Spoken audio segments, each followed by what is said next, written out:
आप लोग जुड़ जाइए, मुझे आपसे जरूरी बात करनी है कुछ।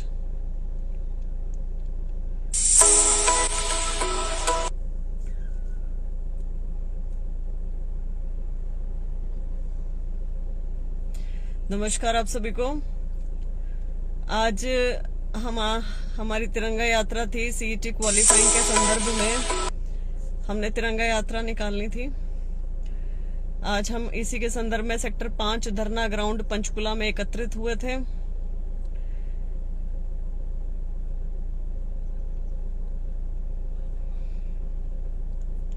लेकिन आज वहां पर क्या था कि पुलिस बल बहुत ज्यादा था, बहुत ज्यादा पुलिस थी। वहां पुलिस की गाड़ियां खड़ी थी, बसेस खड़ी थी, सब कुछ। बट ठीक है, चलो, उनका अपना प्रोटोकॉल है, वो प्रोटोकॉल को फॉलो कर रहे हैं, हमने अपना करना था। वहां पर हमें तिरंगा यात्रा नहीं निकालने दी। कारण उसका ये बताया कि कुछ हाई कोर्ट के, सुप्रीम कोर्ट के ऑर्डर्स हैं जो मना करते हैं पीसफुल प्रोटेस्ट निकालने के।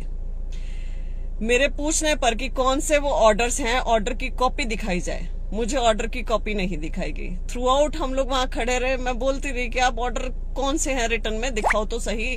तो एक केस नंबर दिखाया गया 2007 का, जिसकी कॉपी मैंने निकलवाने के लिए कहा कि तब तक की कॉपी निकलवाएं, वो पढ़ने में समय लगता। मैं उन्हें कह रही थी कि आप एग्जैक्ट वो दिखा दें कहाँ इन्होंने लिखा है कि पीसफुल प्रोटेस्ट नहीं कर सकते हैं डेमोक्रेसी के अंदर, कि प्रजातंत्र के अंदर हम पीसफुल प्रोटेस्ट नहीं कर सकते। उन्होंने कहा कि नहीं मैडम, पीसफुल की बात नहीं है, आप ना वॉयलेंट नहीं कर सकते हो प्रोटेस्ट, आपके पास कोई हथियार नहीं होने चाहिए, आप कोई पब्लिक प्रॉपर्टी को नुकसान नहीं पहुंचाना चाहिए आपको, आप ट्रैफिक जैम नहीं कर सकते हैं। तो हम सबके लिए एग्री हो गए कि हमारे पास कोई हथियार भी नहीं है, हम नॉन वायलेंट संपूर्ण अहिंसा को फॉलो करने वाले इंसान हैं, ना हम आपका ट्रैफिक जैम करते हैं, ना हम किसी पब्लिक प्रॉपर्टी को नुकसान पहुंचाने आए हैं। ये जोड़े हाथ, दोनों हाथ, और हम तो यहाँ पर पीसफुली एक अपनी बात सीएम साहब तक कहने के लिए आए हैं, या उनके प्रतिनिधि से, आप उनके प्रतिनिधि को बुला दें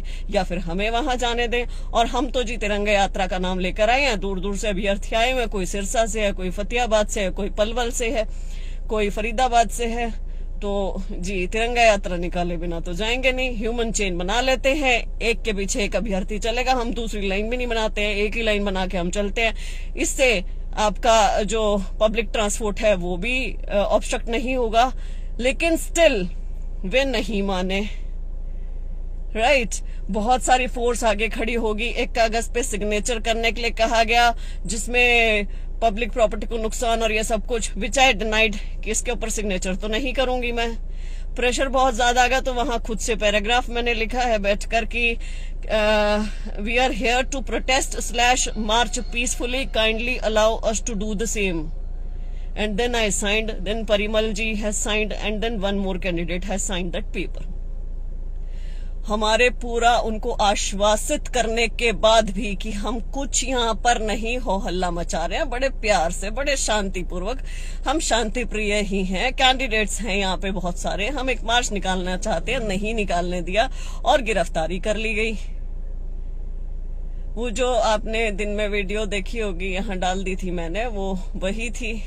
सबसे ज्यादा दुख पता क्या हो रहा है कि हमारा ऐसा कैसा देश हो गया, ऐसी कैसी डिक्टेटरशिप लागू हो रही है इस रिजाइम के अंदर कि पीसफुल हम प्रोटेस्ट भी नहीं कर सकते हैं, हम कहीं पीसफुल मार्च भी नहीं कर सकते हैं अपने देश में।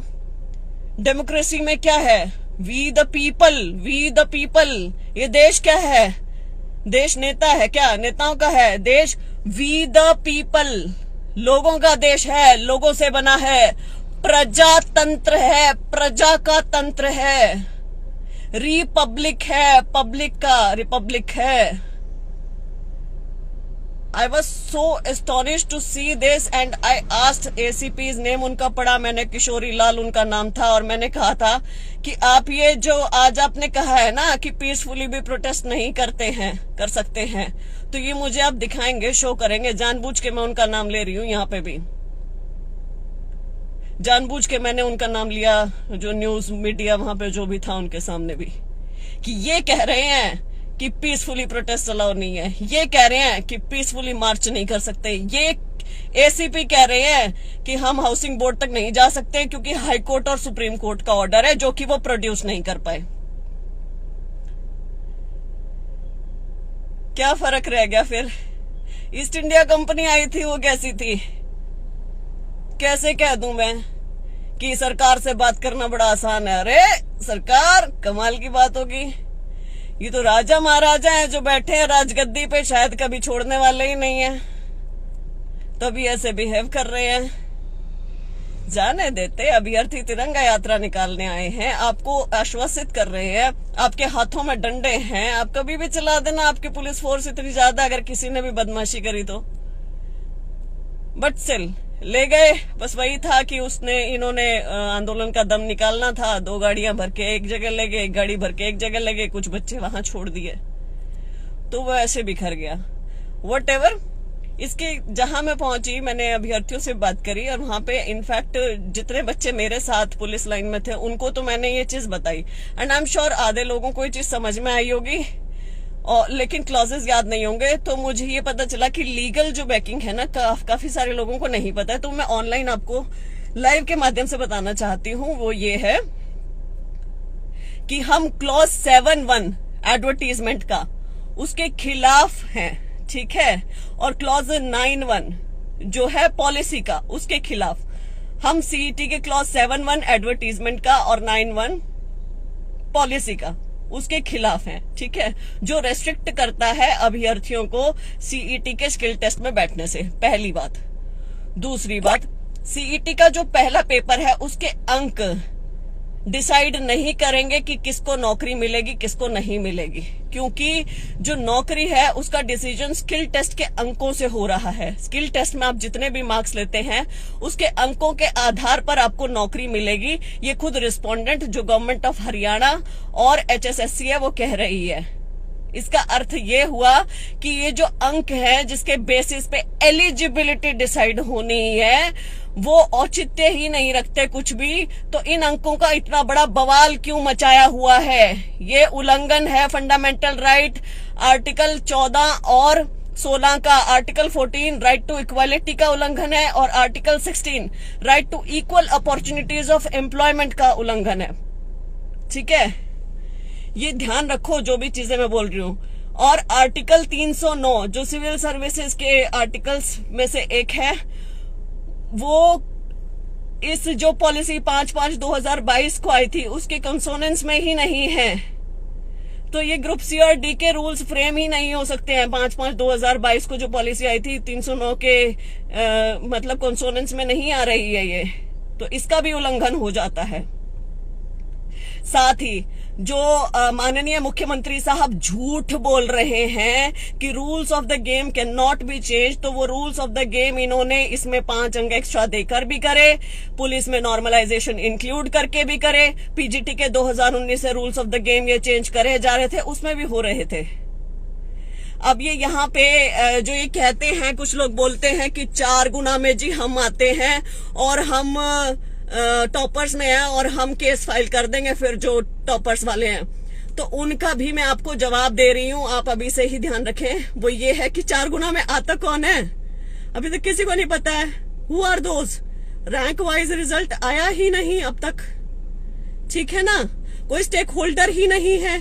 जैसे नॉर्मलाइजेशन लागू हुआ था, कोई भी एक पॉजिटिव स्टेप लागू होता है, हालांकि इन्हें करना नहीं आया वो दूसरी बात है, तो उसको एक प्रोग्रेसिव स्टेप की तरह देखा जाता है। यहाँ पे भी यदि ये क्वालिफाइंग करते हैं सीईटी को, तो इसका मतलब ये नहीं है कि जो टॉपर है उनको कुछ नुकसान कर दिया कि उनको पेपर देने से कोई रोक रहा है, वो अभी भी पेपर दे रहे हैं। तो यदि वो कोर्ट जाते हैं ना, मान लो रैंक वाइज भी रिजल्ट निकाल देते और 4 गुना कोर्ट भी चले जाते हैं, तो भी कोर्ट उनकी पिटीशन एक्सेप्ट ही नहीं करेगा, रिजेक्ट हो जाएगी, ठीक। दूसरा झूठ माननीय मुख्यमंत्री श्री मनोहर लाल खट्टर जी ने जो बोला वो है कि शुरू के 4 गुना में से ही टॉपर डिसाइड हो जाता है। भैया इसके बाद तो कोई क्या अंक लेगा? तो मैं माननीय मुख्यमंत्री साहब को कहना चाहती हूँ कि आपको यह नसीहत फिर योगी आदित्यनाथ जी को भी देनी चाहिए जो यूपी के चीफ मिनिस्टर है, क्योंकि वो तो 12-15 गुना ले रहे हैं। इतनी ज्ञान की बात आप अपने कलीग से क्यों छुपा रहे हो जो सीएम है आप ही की पार्टी से, भाजपा के? यूपी के, उनको भी समझाओ ना कि आप कितने इंटेलिजेंट हो, उन्हें पता चले।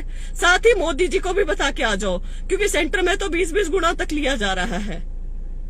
उनको भी क्या हो कि भैया 4 गुना में ही सिलेक्शन होता है। मनोहर लाल खट्टर जी बहुत इंटेलिजेंट है, उन्होंने फॉर्मूला कोई डिवाइस किया है, और श्री मनोहर लाल खट्टर जी ने जो फॉर्मूला डिवाइस किया है वही मोदी जी भी लगाए, नरेंद्र मोदी जी भी लगाए, क्योंकि वो तो 20 गुना ले रहे हैं, वो तो वेस्ट कर रहे हैं। हमारे खट्टर साहब के अनुसार तो 4 गुना में से ही आ जानी चाहिए मेरिट, उसके बाद तो कोई पढ़ता ही नहीं होगा, है ना। टीना जाबी को तो ये भूल ही गए हैं, जो ऑल इंडिया रैंक 1 आई थी, लेकिन प्रीलिम्स उन्होंने बड़ी मुश्किल से पास किया था।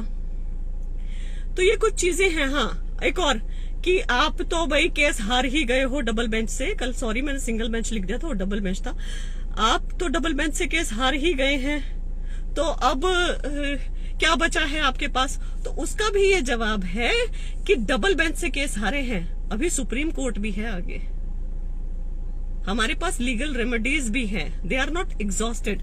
तो हमारे पास चीजें हैं, जवाब जिनके हम दे सकते हैं, जिनके देने चाहिए। ये कुछ चीजें मैं आपको बताना चाहती थी ताकि आपके पास जवाब रहे, जो भी आपको बोलते हैं, जैसे भी मीडिया आपसे पूछता है या आप जाते हैं कहीं पे भी, तो आप इन चीजों के जवाब दें। एक और जो मैं आपको नसीहत देना चाहती हूँ वो ये है कि देखिए, कोशिश आपको करनी पड़ेगी, घरों से बाहर आपको निकलना पड़ेगा। आप सीएम साहब के प्रोग्राम्स में जाएं, आप विरोध करना चाहते हैं ना, काली पट्टी पहन सकते हैं, आप उनको विरोध करके दिखाएं कि देखिए हम यहाँ पर तंग हैं, सीईटी आप क्वालिफाई करें, आप क्वालिफाई नहीं करते हैं तो हम आपका विरोध कर रहे हैं। पीसफुली ये सब चीजें करनी है, कोई वायलेंस कुछ नहीं करना है। आप उनके प्रोग्राम में पहुंचे और उनको बताएं ये सब चीजें, उनके रास्ते में खड़े हो जाएं, करना पड़ेगा ये सब। अब जो हमारे प्रदेश अध्यक्ष है ओपी धनखड़ जी, उनको कल कैथल के कुछ युवा मिले हैं और उन्होंने अपनी बात रखी उनके आगे। ऐसे ही अब वो हर एक विधानसभा क्षेत्र में जाने वाले हैं, तो उस विधानसभा क्षेत्र के बच्चे उनके पास पहुंच सकते हैं, अपनी बात रख सकते हैं। आपको रखनी होगी, आपको घरों से बाहर निकलना होगा, आपको ये सब चीजें करनी होगी, तब जाके इस चीज का इफेक्ट पड़ेगा। लेट द गवर्नमेंट नो कि आप गुस्सा हैं, लेट द गवर्नमेंट नो कि आप उनके अगेंस्ट वोटिंग करेंगे यदि वे आपकी ये मांग को नहीं समझ रहे हैं, और आप जो बार बार कह रहे हैं कि सीईटी क्वालिफाई नहीं तो वोट नहीं, ये बात उन तक पहुंचने दें, फिर देखते हैं वो क्या करते हैं। राइट, चलिए, ऑल द वेरी बेस्ट। मैं भी बस घर पहुंचती हूँ, ठीक, और मैं आपके साथ पूरे दिल से हूँ। जैसे भी जो भी आपको आगे लगता है कि कहीं इकट्ठे होना चाहिए, कहीं प्रदर्शन होना चाहिए, कुछ है, तो उसमें मैं इकट्ठे हूँ, आपके साथ हूँ। चलिए, टेक केयर।